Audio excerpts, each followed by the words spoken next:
Welcome to this episode of End of Life Conversations. I'm Reverend Wakil David Matthews. And I'm the Reverend Mother Ana Luisa Armendariz.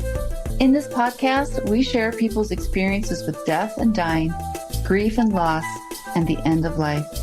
Every episode, we are so honored and blessed to share stories with amazing, compassionate, and wise guests. So let's get started. Laura Davis is the author of The Burning Light of Two Stars, The Courage to Heal, and 4 other books. In addition to writing books that inspire, the work of Laura's heart is to teach. For more than 20 years, she's helped people find their voices, tell their stories, and hone their craft. She teaches online and at retreat centers around the world. She's a featured speaker for the National Association of Memoir Writers and a popular craft teacher at the San Miguel Writers Conference. In May, Laura will be leading her signature Writing as a Pathway Through Grief, Loss, Uncertainty, and Change retreat at a beautiful retreat center in the Northern California Redwoods. You can learn about Laura's retreats, workshops, and classes, and read the first 5 chapters of her memoir at www.lauradavis.net, and we will be posting her information in the podcast notes as well. So welcome, Laura. Thank you for joining us today. Oh, it's a pleasure to be invited. I'm excited about this conversation. Yay! Good. Yeah. Well, we'd like to start with our first question, which is, when did you first become aware of death? Well, I was born becoming aware of death. My birth story is that my mother I had an older brother who's about 5 years older than me, and then she had 2 late miscarriages, like 6 or 7 months pregnant. And then she got pregnant again with me. And when she was 7 months pregnant, again, she went into labor. I don't know, if her water broke. I don't know what happened. And they rushed her to the hospital, and she was convinced that she was losing a third baby. And she was just devastated. And then I was born, and I was a preemie, and I was 2 pounds, 12 ounces, which is very small. This is 67 years ago. So, babies that small then basically didn't survive or would be very damaged by the birth process. And they took me out, and they were rushing me to the NICU, or the equivalent at that time. And the doctor said to her, "Hold on, Mrs. Davis, another one's coming." And I had an identical twin sister that no one knew about. And she was smaller, and she lived 24 hours and then died. And so, for me, they didn't believe in holding preemies then. So rather than what they do today, which is, they put the babies right up against the skin of the parent or whoever, and they hold them and rock them and touch them. And they had me in this incubator called an isolette, which I thought was just a really ironic name for what it was. And I was just in this little thing with, tubes all over me and being fed through my nose. And I don't think they thought I was going to survive.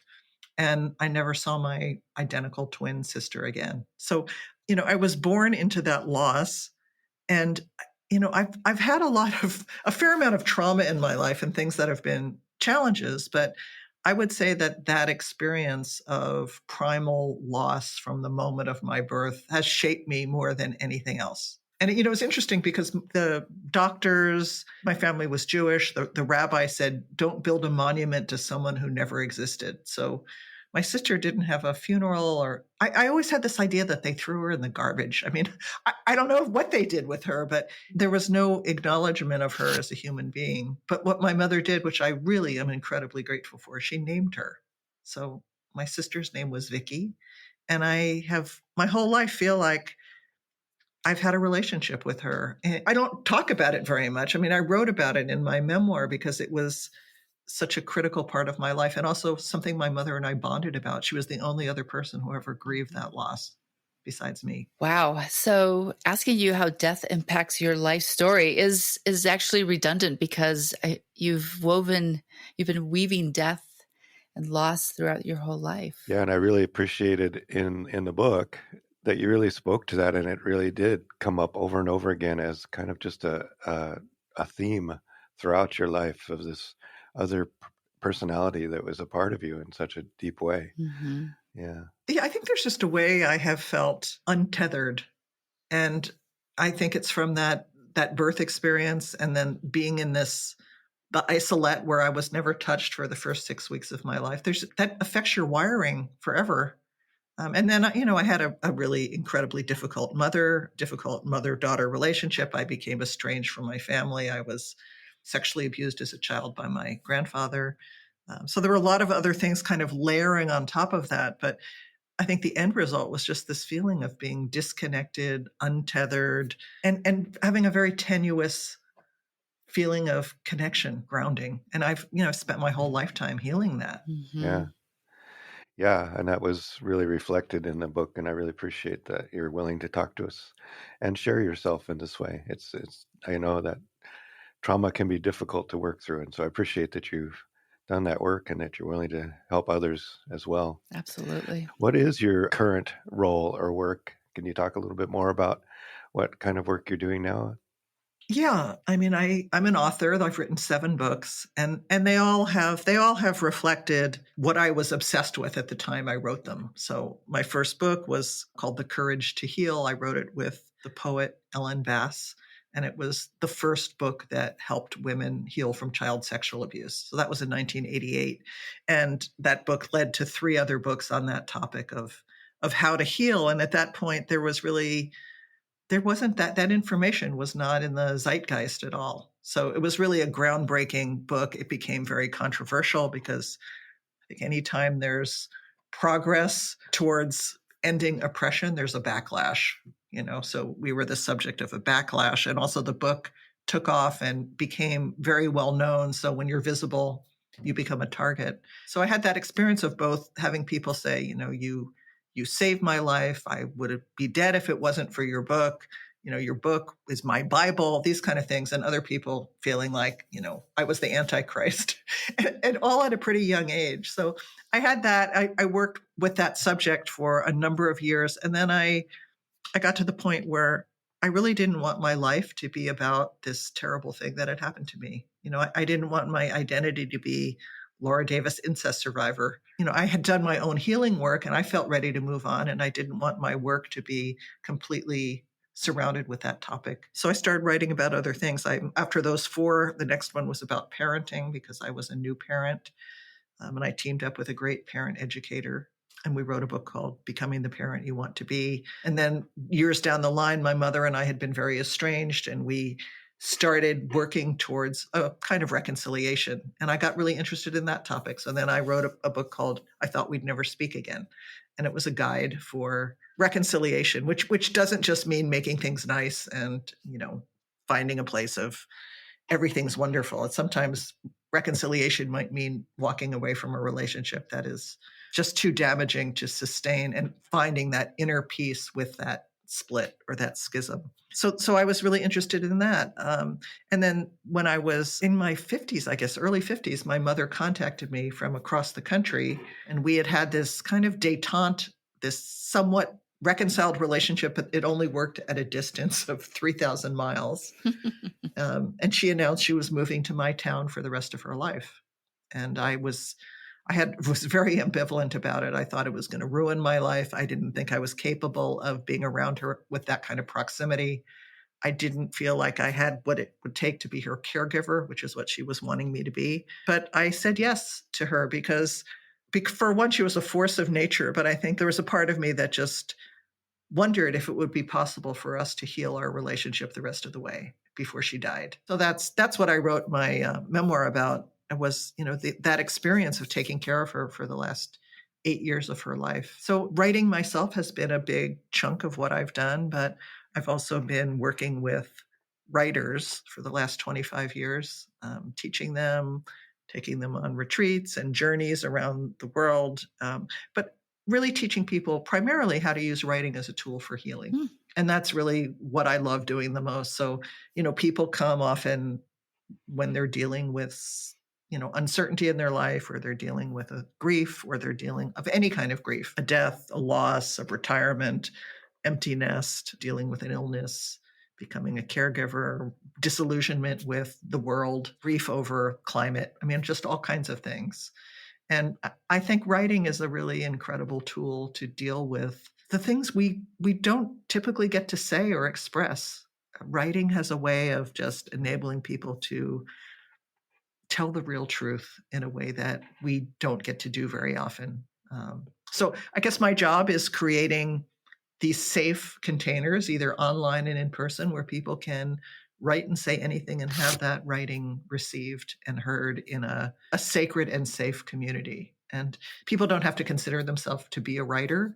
It's just, are people willing to use writing as a tool? So that's what I love. And I am a writing teacher, but I think more than anything, I love building communities. Beautiful. Thank So you. I'd say that's my work. That's wonderful. I'm grateful that you're in the world and doing this. Yeah. Yeah. And so what are your biggest challenges with this work that you've created? I think I could answer that on two levels. One is that I'm 67 years old now, and I love what I do, but it's all self-created. I've been a self-starting entrepreneur, with my teaching business and my books for pretty much my whole adult life. The last job I had was, 35 years ago. And so I think I'm just at the stage now where keeping all those balls in the air, it's just not that interesting to me anymore. Like I love teaching. I love when I'm in the room with people and I'm able to facilitate, some kind of breakthrough or transformation or deep connection with self or others.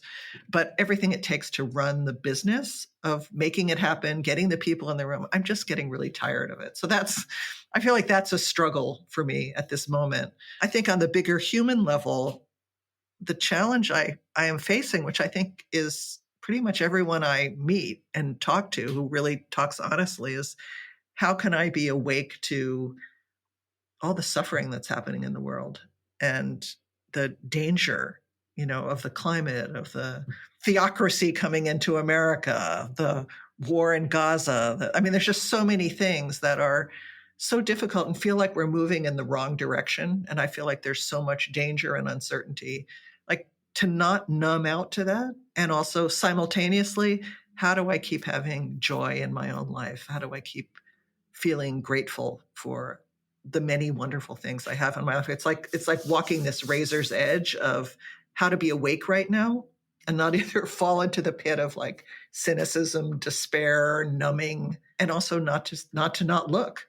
So I feel like that's what I'm challenged with as a person, and I feel like it's a theme in all my teaching, is helping people find that balance. Yeah, so important right now. Exactly.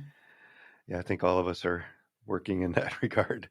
So how do you feel like you're doing it? How are you doing that? It's, for me, it's spiritual practice and remembering that there's joy as well as, and holding both and being willing to hold both and not throw either of them out, not push either of them away. But it's also community, as you said. I think I really love what you said about building community and having that community and having the practice you have of writing and, whatever we have that will support us in that way.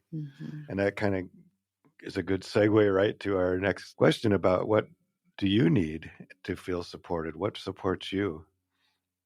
Or what helps you be supported? Yeah, I think for me, the natural world is a huge gift. And I live in Santa Cruz, California. I live in a really beautiful place. I have the ocean, a 20-minute walk from my house.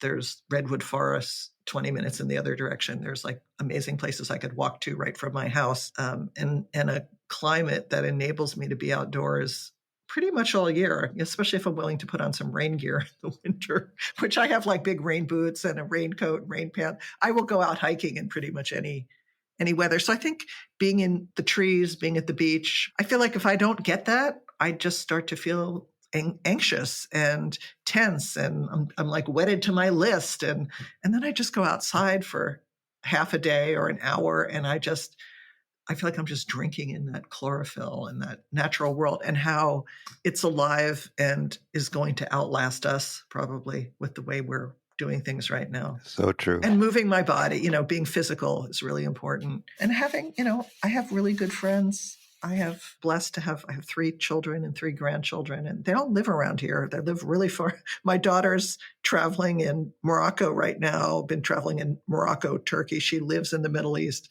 I have a son in Boston. I have another one in Mexico. So it's not like they're right here. Mm-hmm. But there's something about that feeling of the continuity of the generations. I feel really blessed to have had a family. Mm. And there was a period when I was dealing with the sexual abuse really intensely in my late 20s and early 30s that I thought I was too damaged to become a mother.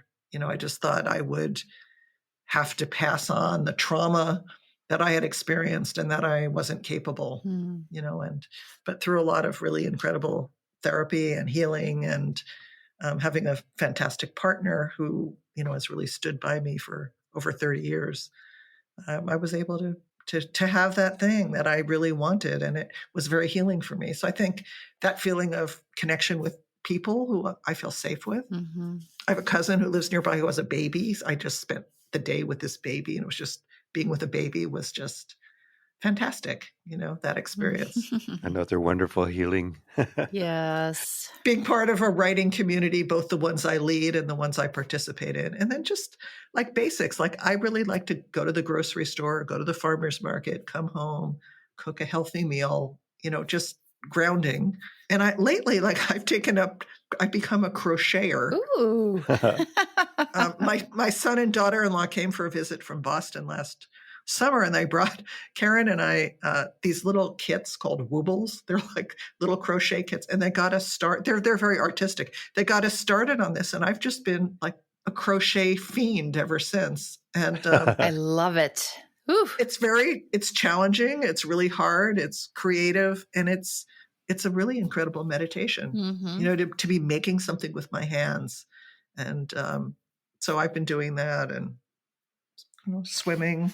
I'm a game player. Love playing cards, mahjong, just about anything. So I love playing games. Great. Sounds like you have a lot of good. Yeah, it's just got lots of tools. I got a lot of tools. And I think one thing I have taught at the grief retreat, one of the things I learned from another teacher that I thought was so helpful that I really try to practice is that when there's a moment of something wonderful, like stepping out and seeing the full moon, or, there's a rainbow in the sky, or just like a beautiful, usually it's something I'm seeing, or is to just extend it, like just 30 more seconds there, instead of like, okay, saw that. Now I'm going to go back to the next thing in my trajectory. So just trying to expand those moments and take the moment, and it doesn't affect your life except that it feels better. Take the moment to extend those moments of pleasure or beauty Beautiful. or awe. Yeah. What a great practice. Yeah, I love that. I love that. So what frightens you about the end of life? It sounds like you're living really richly balanced and with curiosity. So do you think about the end of life? I do. It's really interesting because last year I just was going through a period of like a lot of anxiety about money and the future. And I just was I think I was at the beginning of a real life transition, and that's how it was coming up. It was like something inside was saying, you better pay attention. You need to make some changes in your life, kind of thing. And now I'm in a better state. And when I was doing that, I started working with this book about aging, and it had you create a timeline of your whole life, looking at your life by decades. And it's really like a life review. And the idea was to look at your life in these decades and look at what was put in the shadow at these different points, like what got buried and how can that, brought to the surface again as you're getting older. And what I found was that I couldn't imagine my life into the future. Like it was like a blank. So I think envisioning an old age for myself is really difficult. And I think my biggest fear is that I will have dementia like my mother did and like my grandmother did.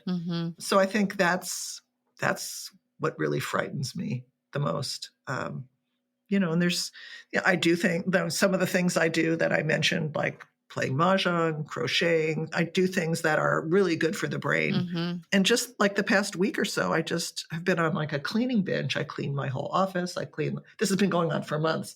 I cleaned my whole office. There's a book that I read called The Gentle Swedish Art of Death Cleaning. Do you know that book? Oh, no.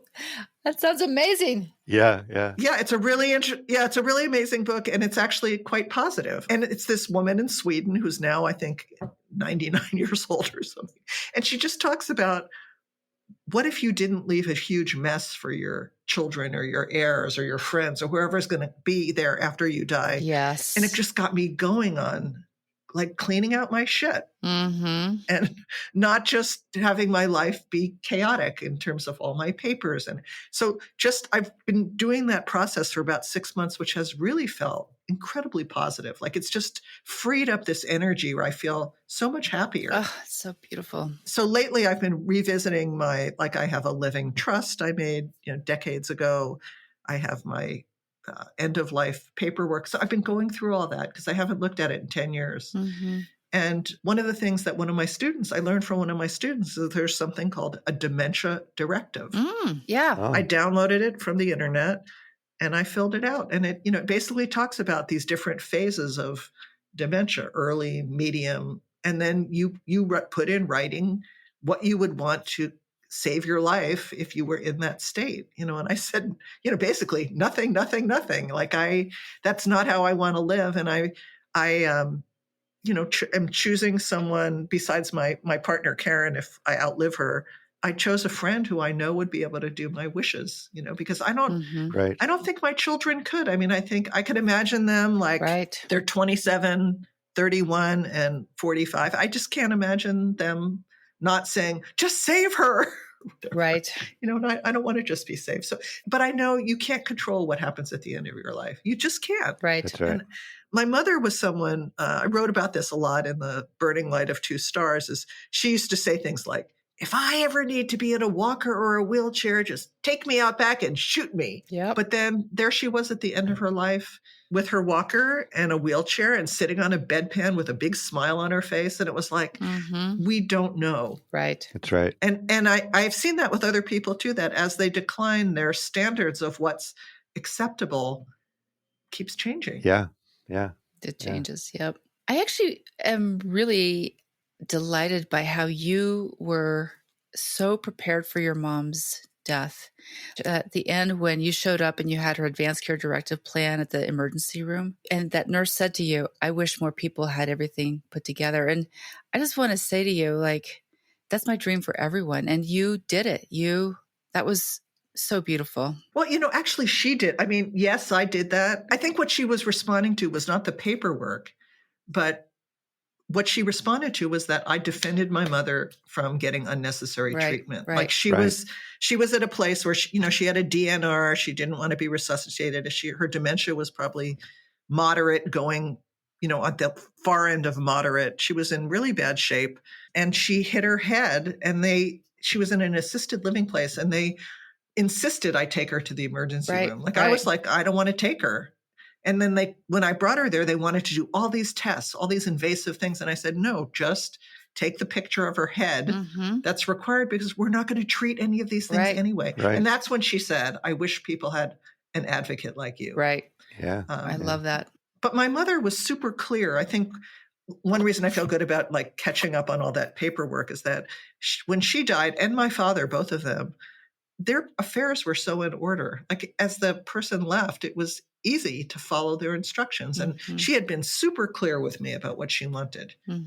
But a lot of times people your family members don't want to have the conversation. Right. Yeah, I just finished a class yesterday talking about end-of-life preparation, and all of these things you've talked about are on the list, as well as a lot of other things. But it's so important, and it's such a gift to give your loved ones to have cleaned stuff up, to get all the stuff and get all the preparations in place, and before you are not able to have those conversations and talk about what do you want to have happen and who's going to be able to deal with it. I think what you said about your kids not necessarily being the right people to be in charge is really important sometimes. It's important to think about who in your life is going to be capable of dealing with this stuff. And I think Ana Luisa and I've talked about it's good to have younger friends because my friend is actually older than me, the one I appointed. right. Right, exactly. That's the problem. So is this a written list that you have, like a checklist of what to do? Because I would love to get that checklist if you have I it. have, yeah, I'll send you the curriculum that I do. It's got a lot of links to a lot of resources, and I've got to send it to Ana Luisa too.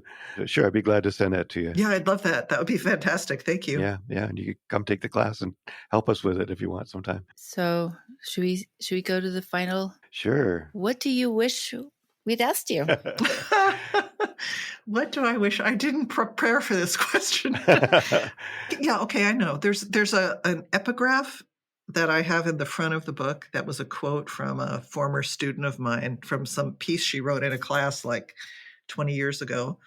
And it was, every time I look in the rearview mirror, the past has changed. Mm-hmm. Yeah. And her name was Deborah Fouché, who said that. And I remember at the time, sometimes when you're a writing teacher, you're hearing people's work, all, thousands and thousands of things. But I remember that was one of the ones that was just like, oh, wow, that's incredible. What a great quote, yeah. So that's the thing I'd like to talk about is that I could not have anticipated being where I am at this point in my life when I was younger. And I can't really anticipate what the future is either. And that my perspective on things is so different, and that there were different decades of my life when I was completely obsessed with certain topics or difficulties, usually something traumatic, and that how things change I feel blessed to have lived this long. I had cancer when I was 50. So, I feel like every day I have is a gift. I think that's true when I'm teaching memoir writers, like you could write about something in the heat of the moment, which is very important to record the details and to get the emotions out. But what you don't have in the heat of the moment is a perspective on what happened. And that's why, when I wrote my memoir, it took me 10 years to write it, in part because it took me 10 years to be able to have the perspective on my relationship with my mother, which was the theme, and to go from, at the beginning, I was the hero and she was the villain. And I knew that's not the kind of book I wanted to publish. And it took me 10 years to get to the point of really being able to create us as two flawed, human, complex, hypocritical human beings, which we all are, and paradoxical, a lot of paradoxes. Yeah. So, and the same thing I'm saying about, like I'm filling out these forms, like I wouldn't want to live this and this. Who knows what will happen? I don't know. But at least you have a guide, right? For the person who's coming. I think that's a real gift too. Like in this moment, I think this, and you know who I am. So if you get stuck because it's something like that's not on this list, you'll at least know what I might have chosen. Yeah. You mentioned a book earlier that you've been reading. I'd love to get the name of that and add it to our notes that you were reading about. Yes, I have it right on my shelf. The Gentle Art of Swedish Death Cleaning. That name I did remember. Yeah. I'm going to get that book. Yeah, that's definitely important. I mean, one of the things in my class, I always say, okay, take a minute and look around at all the stuff just in your room where you are now. What's going to happen to all that stuff? Well, one of the questions in that little death cleaning book was, I wish I knew the exact language, but it basically was, hold up an object and then, is there anyone besides you who would feel sad if you got rid of this item? Okay, the name of the book is The Inner Work of Age. Okay, perfect. Shifting from Role to Soul is the name of the book. And the author is Connie Zweig. It's a good book. Oh, yeah. I've heard that author before. Great. Just to go back to what the last thing you just said, so I'm 55 and I have 2 teenage kids. And I do tend to get rid of a lot of stuff because I'm like, I don't want my house to get like you have to do all this work. But the kids last week were fighting in the kitchen because they're like, stop getting rid of stuff. We want to decide who, what is important. Because even those little like silly trinkets, my daughter's like, I want to keep those. I want to remind myself of who you are. And so you're not allowed to just get rid of things willy-nilly, which is also like, seriously? That's true. Well, one thing you could do is get one of those like big plastic banker's boxes at a like a stationery store, and put their names on it, and they each get to put things they want to keep in that box. Yeah, that's a good idea too. So they feel empowered. There you go. And I have a box like that for each of my kids. I mean, they haven't asked to save things. I've saved things because I couldn't let go of them. But Right. but give them a container that's decent size. Right. That's a great idea, actually. They're going to be fighting for all my toys. I know this. What kind of toys? I collect a ton of Pop Funko and old Star Trek and Star Wars figures. I have a ton. Yeah, well, that could be valuable too someday. It could be, but no, I doubt it because I didn't keep them in their boxes. But they literally walk around the house and like, that's mine. And like, they were fighting about my artwork last week. They're like, and my son's like, Mom, I really want that painting that you have in this. And I was like, well, you also talked to Lucero about that because it sounds like you never wanted my artwork. He's like, oh, now I do. Okay. So is that your painting right behind you? Oh no, it's an artist from Guatemala. Nice, beautiful. Yeah, and there's and it's all kinds of stuff. Right. I mean, we can all do the work, and we'll still be kids who fuss. There'll still be stuff. Yeah. Yeah. Yeah. Yeah. My mom and I'd say my mom and dad, or mom especially, my dad had dementia, so I went through that with him. But my mom did a really good job of kind of getting everything cleared and taking care of stuff and making sure I knew where all the records were and all that. And it was still like a 3-year process after she died. And after they both died in the same year to take care of all that, So it just takes time, and the more you do, the better. I guess that's kind of the message. And I thank you for bringing that forward, Laura. It's really important. Well, great. I think unless there's anything else, we can move into the end, and that's our poem. The poem that you brought. Poem, right? Yeah. The poem I brought. Okay, this is a poem I've shared many times on retreats. Usually, there's certain poems you read at certain points in the evolution of a retreat because there's like an ebb and flow of energy, and this is usually something I read at a point when people are kind of at the bottom. Like really open, cracked open and feeling a lot. It's called Allow.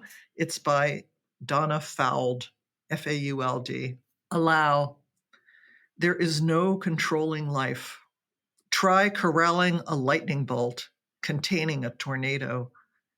Dam a stream and it will create a new channel. Resist and the tide will sweep you off your feet. Allow and grace will carry you to higher ground. The only safety lies in letting it all in. The wild and the weak, fear, fantasies, failures, and success. When loss rips off the doors of the heart, or sadness veils your vision with despair, practice becomes simply bearing the truth. In the choice to let go of your known way of being, the whole world is revealed to your new eyes. It's Allow by Donna Fauld. She's got a lot of really incredible poems. It's beautiful. Thank you. What a beautiful, beautiful way of thinking about allow, and grace will carry you to higher ground.